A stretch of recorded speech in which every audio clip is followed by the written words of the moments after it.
আপনি কি কখনো জোড়া কলা দেখেছেন? আমাদের দেশে এই জোড়া কলা নিয়ে একটি কথা খুব প্রচলিত। বলা হয় গর্ভবতী মহিলারা জোড়া কলা খেলে নাকি তাদের যমজ বা কনজয়েন্ট টুইনস বাচ্চা হতে পারে। আপনার দাদি নানি বা মুরব্বীদের কাছে এই কথাটা হয়তো আপনিও শুনেছেন। কিন্তু আপনি জানেন কি এই কথাটা আসলে কতটা সত্যি? এই বিশ্বাসটি আমাদের সংস্কৃতিতে অনেক দিন ধরে চলে আসছে। ধারণা করা হয় এই ধরনের কথাগুলো আমাদের এই উপমহাদেশে প্রচলিত বিভিন্ন পৌরাণিক কাহিনী থেকে এসেছে। মা ও শিশুর স্বাস্থ্যের কথা ভেবেই মুরব্বীরা হয়তো এই ধরনের নিয়ম তৈরি করেছিলেন। কিন্তু আজকের দিনে বিজ্ঞান এই বিষয়ে কি বলে? চলুন আসল সত্যিটা জেনে নেওয়া যাক। বিজ্ঞান বলছে জোড়া কলা খাওয়ার সাথে যমজ বা কনজয়েন্ট টুইন্স বাচ্চা হওয়ার কোনো সম্পর্কই নেই। কনজয়েন্ট টুইন্স একটি অত্যন্ত বিরল ঘটনা, যা প্রতি ৫০,০০০ থেকে ১,০০,০০০ গর্ভধারণের মধ্যে মাত্র একবার ঘটতে পারে।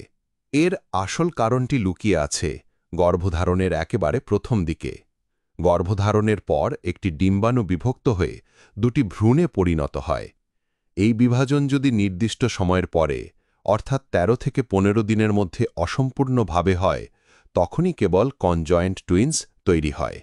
এটি একটি সম্পূর্ণ প্রাকৃতিক এবং জেনেটিক ঘটনা। মায়ের খাবারের সাথে এর কোনো যোগসূত্র নেই। তাহলে প্রশ্ন হল, গর্ভবতী অবস্থায় জোড়া কলা বা সাধারণ কলা খাওয়া কি খারাপ? একদম না, বরং কলা গর্ভবতী মায়েদের জন্য আশীর্বাদের মতো একটি ফল। কলায় আছে প্রচুর ভিটামিন B6, যা সকালের দুর্বলতা বা মর্নিং সিকনেস কমাতে সাহায্য করে। এতে থাকা ফোলিক অ্যাসিড শিশুর মস্তিষ্ক এবং স্নায়ুতন্ত্র গঠনে গুরুত্বপূর্ণ ভূমিকা রাখে, যা মারাত্মক জন্মগত ত্রুটি প্রতিরোধ করে। কলার ফাইবার কোষ্ঠকাঠিন্যের মতো সমস্যা দূর করে, আর এর পটাশিয়াম রক্তচাপ নিয়ন্ত্রণে রেখে শরীরকে সুস্থ রাখে। এক কথায়, কলা মা ও শিশু দুজনের জন্যই একটি সুপারফুড। তাহলে আসল সত্যিটা হলো, জোড়া কলা খেলে যমজ বাচ্চা হয়, এটি কুসংস্কার মাত্র। সত্যিটা হলো, গর্ভাবস্থায় কলা খাওয়া মা ও শিশুর স্বাস্থ্যের জন্য অত্যন্ত উপকারী। এরকম আরও কোন কোন প্রচলিত কথা আপনারা শুনেছেন, যা সত্যি না মিথ্যা তা নিয়ে আপনার মনে প্রশ্ন জাগে? আমাদের কমেন্ট করে জানান। আমরা সেই সব বিষয়ের আসল সত্যিটা আপনাদের সামনে তুলে ধরব। ভালো থাকবেন, সুস্থ থাকবেন।